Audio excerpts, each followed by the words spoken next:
Hello student, आज हम class 6 की नेक्स्ट एक्सरसाइज जो हमारा 4th चैप्टर चला हुआ था बेसिक ज्योमेट्रिकल आइडियाज, उसकी नेक्स्ट एक्सरसाइज 4.3 हम स्टार्ट कर रहे हैं। तो इसमें जो फर्स्ट क्वेश्चन है, छोटी सी एक्सरसाइज है, इसको देखेंगे आज।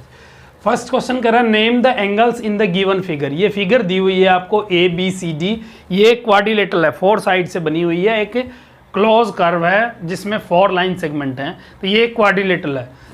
इसमें हमें क्या करना है, इसके एंगल्स का नाम बताना है। इसके अंदर एंगल्स जितने भी हैं उन सब का नाम बताना। तो 4 साइड से बनी है क्वाड्रिलेटरल, तो एंगल भी कितने होंगे बच्चे? 4 ही होंगे। एक ये वाला एंगल है, ये वाला है, ये वाला, इनके नाम लिखने हैं। तो हम नाम लिखेंगे।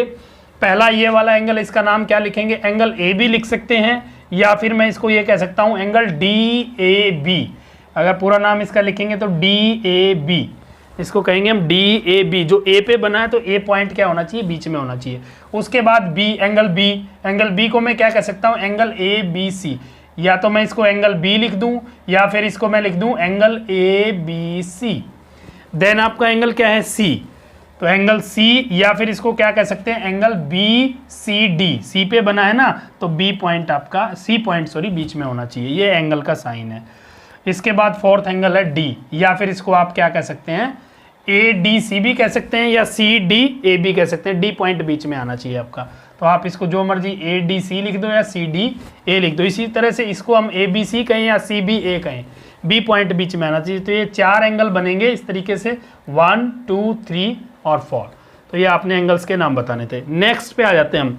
इन the given diagram name the points, आपको पॉइंट के नाम बताने हैं। In the interior of angle D O E, एक एंगल है डी ओ ई, डी ओ ई, ये वाला एंगल है। इसके इंटीरियर में आपको पॉइंट बताना है। तो इसके इंटीरियर का मतलब है कोई एंगल इस तरह से, उसके इंटीरियर का मतलब है ये इसका इंटीरियर पार्ट है, ये वाला। तो इसका इंटीरियर पार्ट ये वाला है, डी ओ ई। ये वाले एंगल का इंटीरियर पार्ट में क्या पॉइंट है? ए पॉइंट है। तो इसका आंसर आ जाएगा पॉइंट ए। ठीक है बच्चे।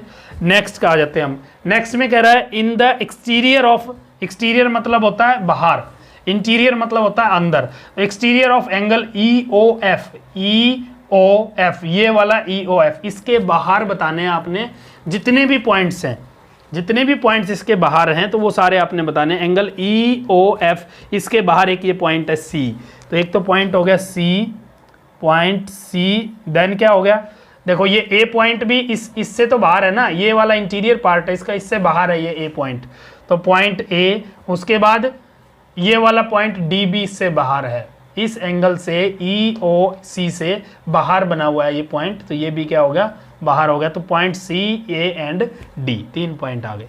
नेक्स्ट कह रहा है on the E O F, E O F के ऊपर, ई ओ एफ, इस एंगल के ऊपर आपने बताना कौन सा पॉइंट है। ये पॉइंट देखो ऑन द एंगल है बी, बाकी कोई भी नहीं है, तो पॉइंट बी आ जाएगा इसका आंसर। ठीक है बच्चे। तो ये क्वेश्चन नंबर 2 भी आपका कंप्लीट हो जाता है। अब आएंगे क्वेश्चन नंबर 3 पे, जो इंपॉर्टेंट भी है। इसमें देख रहे हैं draw rough diagram of 2 angle such that. ये कह रहा है कि 2 एंगल के रफ डायग्राम बनाने हैं आपने। किस तरह से बनाने हैं, इसमें कंडीशंस दी हुई है। क्वेश्चन नंबर 3 हम करेंगे, ध्यान से इसको समझेंगे बच्चे। ये कह रहा है किस तरह से हैं कि 1 पॉइंट इन कॉमन, 2 एंगल्स आपने बनाने हैं जिनके अंदर एक पॉइंट क्या हो? कॉमन हो। 1 point in common, A part जो है क्वेश्चन नंबर 3 का ए पार्ट हम देखेंगे। 2 एंगल आपने इस तरीके से बनाने हैं जिनमें एक पॉइंट कॉमन हो। जैसे ये मैंने कह दिया ओ, यहाँ पे मैं ले लेता हूँ कुछ भी ए सी ले लिया मैंने, यहाँ बी कह दो, कुछ भी लिख दो आप, मर्जी है। इसके बाद मैं क्या लूँगा? मैं इस तरीके से ले लेता हूँ, ये रेज हैं। ठीक है, रेज मतलब समझते हैं ना, मैंने फर्स्ट ही आपको वीडियो में बताया था रे क्या होती है। एक फिक्स पॉइंट होता है, ये वाला फिक्स पॉइंट हो गया। दूसरी साइड क्या होती है? एरो का साइन होता है, यानी वो बढ़ सकती है दूसरी तरफ। तो एक पॉइंट कॉमन होगा। 1 पॉइंट कॉमन का मतलब है, अब यहाँ पे कोई भी नाम लिख देते हैं, D A B C D E कह दिया मैंने। देखो एक तो एंगल हो गया ये, एक एंगल हो गया ये। इन दोनों एंगल्स में ये पॉइंट जो है पॉइंट बी क्या है? कॉमन है। कॉमन पॉइंट बताना है आपने, बी है। एंगल कौन से? एक तो ये वाला एंगल हो गया सी बी ए, और एक एंगल हो गया डी ई एफ। अब आप सोच रहे होंगे कि क्यों ना हम ऐसे ही ले लें, इसको मैं हटा दूं, यानी एंगल डी BA और एंगल CBA। अगर मैं ये ले लेता तो इसके अंदर 2 पॉइंट कॉमन हो जाते, एक तो B और एक A। यानी अगर मैं ये एंगल और ये एंगल लेता तो इनमें 2 पॉइंट कॉमन हो जाते।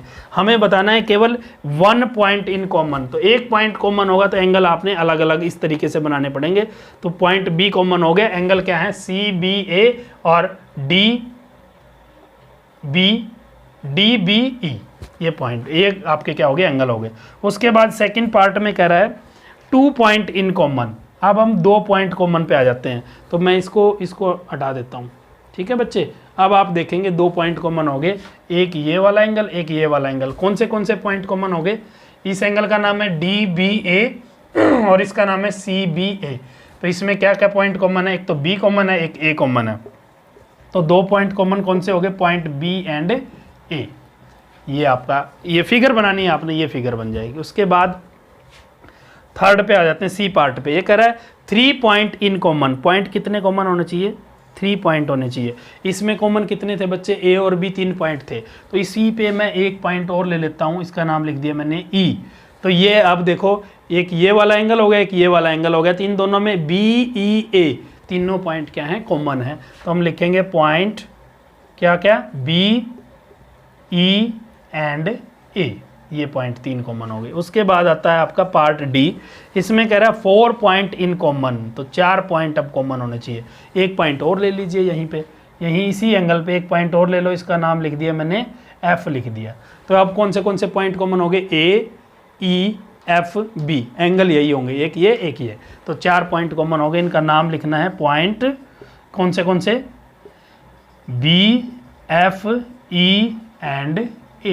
4 पॉइंट कॉमन होंगे। उसके बाद हम लास्ट पार्ट पे आ जाते हैं। इसमें कह रहा है आपका, क्या कह रहा है कि एक रे कॉमन होनी चाहिए, 1 रे इन कॉमन। तो रे मतलब आप समझते ही हैं, जिसमें एक तरफ फिक्स पॉइंट होता है और दूसरी तरफ उसको हम बढ़ा सकते हैं इस तरीके से।